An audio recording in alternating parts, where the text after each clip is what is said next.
그래서 우리가 하나님의 소유되는 것이 누구를 위한 것이다?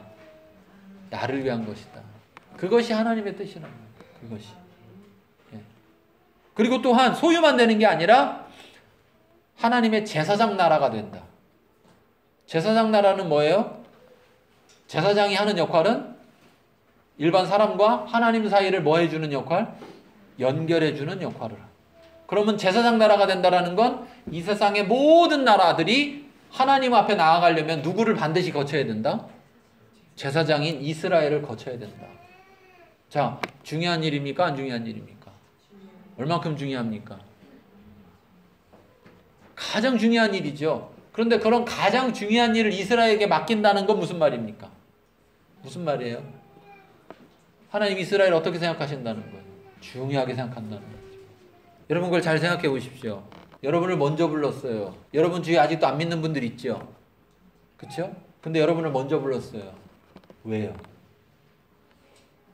뭐 먼저 부를 만한 뭐 하셨나요? 이스라엘이 제사장 나라가 될 만한 뭐 했나요? 하나님 잘 믿는 믿음이 보여졌나요? 그렇지 않은데도 하나님이 제사장 나라를 삼았어요. 우리가 하나님 앞에 뭔가를 막 보여서 우리를 선택했나요? 아니요. 하나님 우리를 선택하셨어요. 먼저 불렀어요. 왜 불렀다고요? 하나님의 소유가 될 뿐 아니라 제사장 나라가 되라고. 그래서 베드로서에 그렇게 얘기하는 겁니다. 너희는 왕같은 족속이요 거룩한 나라요. 우리가 하나님 앞에서 왕같은 제사장이고 거룩한 나라가 된다는 우리가. 왜? 우리를 통해서 세상 모든 사람들을 하나님께 나아가도록 우리를 그 중요한 일을 맡기신다는 거예요. 그래서 우리를 먼저 부르신 거예요. 그래서 먼저 부르신 거예요. 그러므로 우리가 그런 중요한 일 가운데 부름받았으니 그런 계약이 맺어지는 거라고. 자, 세 번째는 거룩한 백성이 된다는 거예요. 자, 이스라엘 모습, 지금 시내에서 오기까지의 이스라엘 모습을 보세요. 거룩합니까? 거룩하지 않습니까? 거룩할 만합니까? 안 할 만합니까? 네. 근데 하나님은 그들을 거룩한 백성으로 삼아주시겠다는 거예요. 뭐만 하면, 계약만 맺으면, 너희가 지금 어떻든지 간에 다 상관없다. 너희가 나하고 이 계약만 맺으면 나는 너희를 그렇게 삼을 것이다. 나는 너희를 그렇게 만들 것이다. 스스로 할 수 없는 걸 하나님이 우리에게 그렇게 해주신다는 거죠. 되도록 하신다는 거예요. 감사한 일 아닙니까?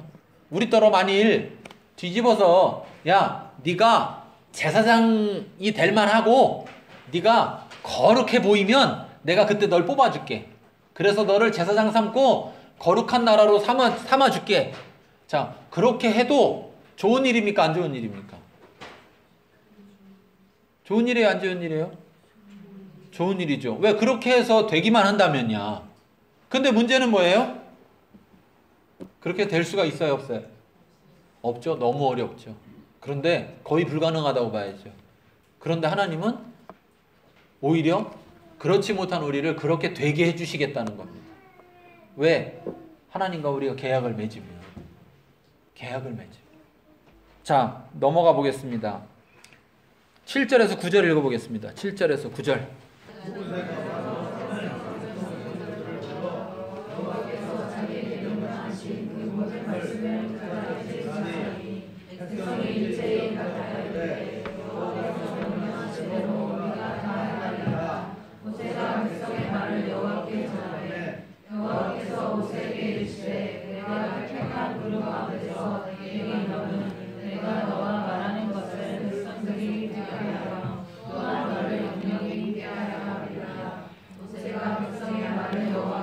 네, 자 거기까지요. 자, 여기 보세요.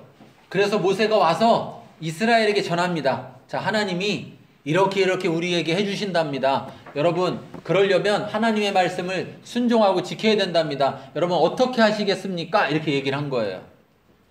그랬더니 여기 보니 뭐라 그랬습니까? 백성이 일제히 응답하여 이르되 여호와께서 명령하신 대로 우리가 다 행하리이다. 이 말은 바꿔 말하면 뭡니까? 여호와와 뭐를 하겠다?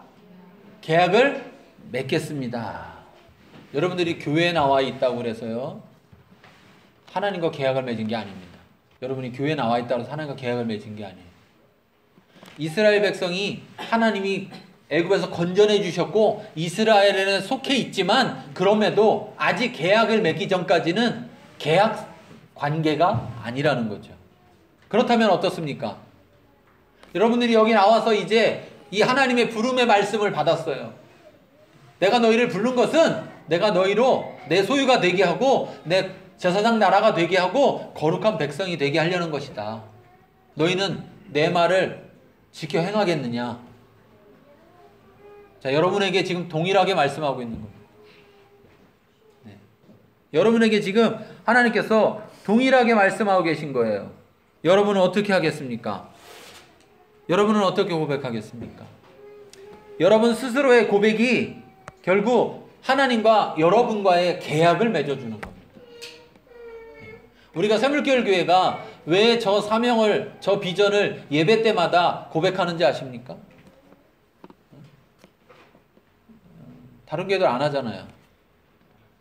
그래서 잘못하면 다른 교회에서 와서 보면 이단인가 뭐 그럴 수도 있어요. 하여튼 이단들 좋아하니까. 근데 우린 저거 왜 하는지 아세요? 저것이 샘물교회와 하나님과의 계약 내용이라고. 계약 내용. 샘물교회와 하나님의 계약 내용. 하나님은 우리를 통해서 저렇게 교회를 세우고 선교하시겠다라는 그 일을 이루시겠다는 것이고, 그러기 위해서 우리가 저렇게 하나님의 사람으로 세워지고 사람들을 하나님의 사람으로 부르고 가족이 되게 하고 그 일들을 지켜 행하겠다고 우리가 그렇게 고백하는 거라고. 저것이 우리의 계약 내용이라는 것을 고백하는 겁니다. 자, 이제 그런데 그 고백이 그냥 입으로 하는 고백이 아니라 우리 중심에서 하는 결단의 고백이 돼야 된다는 거예요. 여러분에게 있어서 똑같습니다. 여러분 개인에게도 여러분 예수님을 믿는다는 것은 바로 예수님을 믿는 그것을 통해서 하나님과 계약을 맺는 겁니다. 하나님의 자녀가 되는 계약을 맺는 거예요. 그렇다면 예수님과 계약을 맺기 위해선 어떻게 고백해야 되느냐? 그분을 영접해야 된다는 거죠. 그분을 내 안에 주와 그리스도로, 나의 주인으로, 나를 구원하신 자로, 구원자로 내 안에 영접할 때 그때 하나님의 자녀가 되는 그 계약이 성립된다는 거죠. 여러분이 그 계약을 맺기 전까지는 아무리 교회 나와도 하나님과 관계가 없는 겁니다. 어떤 관계? 직접적 관계가 없는 거죠. 간접적으로는 다 관계가 있죠. 다 하나님이 만든 피조물이니까. 그렇지만 직접적 관계가 없어지는 겁니다. 뭐냐? 직접적 관계는 이제부터 하나님을 아버지라 부를 수 있게 된다는 거예요. 그리고 나는 자녀로서의 권세를 얻게 된다는 거예요. 아까 박경희 집사님이 대답하셨는데, 만약에 삼성에서 이건희 회장이 와가지고 내 딸하고 비슷하게 생겼다 그러면서 내 딸 하자 그렇게 말했어요. 근데 박경희 집사님이 싫은데요. 그럼 어떻게 되는 겁니까? 안 되는 거예요. 이건희 회장이 딸 보고 싶을 때마다 도안동으로 찾아올지는 모르지만 상관은 있어요, 없어요? 없는 거죠. 아무 상관이 없는 거예요. 그런데 너 내 딸 삼고 싶다, 딸 삼자 그랬을 때 좋습니다. 계약서 쓰시죠. 이렇게 계약서를 쓰는 순간 그 순간부터는 전혀 달라지는 거예요. 전혀 달라지는. 여러분에게 묻겠습니다. 속으로 한번 대답해 보십시오. 속으로. 여러분에게 묻겠습니다. 하나님과 1대1로 계약을 맺었습니까? 하나님은 이렇게 계약을 맺고자 합니다. 네가 죄인이어서 네 죄를 네 스스로 해결할 수 없는데 내가 내 아들 예수를 통해서 네 죄를 대신 감당하고 값을 치르게 해서 너로 하여금 예수를 주와 그리스도로 너의 주인과 너의 구원자로 네가 받아들이면 너는 그 죄로부터 사함을 받고 너는 내 자녀가 될 것이다. 계약하겠느냐? 여러분 속으로 대답해 보세요.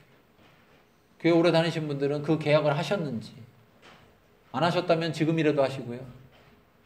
아직까지 그런 내용을 잘 몰랐던 분은 지금 들으신 내용이 그렇구나, 저게 계약 내용이구나, 그래서 거기에 동의하시면 그러면 여러분 하나님과 관계가 맺어지는 겁니다.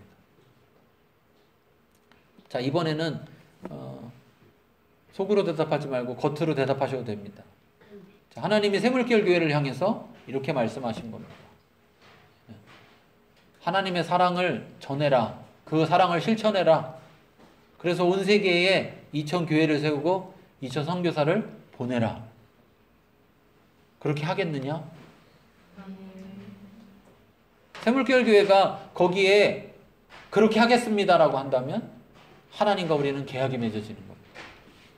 그렇지만 거기에 응답하지 않는다면 아무 상관이 없는 겁니다. 하나님은 이스라엘에게 가시적으로 임재하셨습니다. 이 계약을 맺기 위해서는 만나야 되겠죠. 그렇죠? 그래서 9절에 보면 여호와께서 모세에게 이르시되 내가 빽빽한 구름 가운데서 내게 임함은 내가 너와 말하는 것을 백성들이 듣게 하며 또한 너를 영영히 믿게 하려 함이라. 이 말을 바꿔 말하면 자, 계약서를 주겠다는 거예요. 그 계약서를 주겠다는 게 계약서를 어떻게 주느냐? 너희들이 나를 봄으로 인하여서 내 목소리를 들음으로 인하여서 너희가 하나님이 정말 있구나. 하나님 우리랑 계약하시는구나. 이것을 알게 하시겠다라는 거죠. 여러분 하나님과 만났습니까? 여러분이 정말로 하나님과 그렇게 계약을 맺겠다고 여러분 마음 가운데서 선택하고 하나님과 그렇게 계약을 맺겠습니다. 그렇게 하신다면 하나님이 여러분 가운데 반드시 찾아오신다는 겁니다. 그리고 하나님은 반드시 가시적으로 여러분들이 느낄 수 있도록 알 수 있도록 하나님은 여러분에게 하나님을 보이실 것입니다. 그것이 하나님 우리에게 약속하시는 것입니다. 자, 읽어보겠습니다.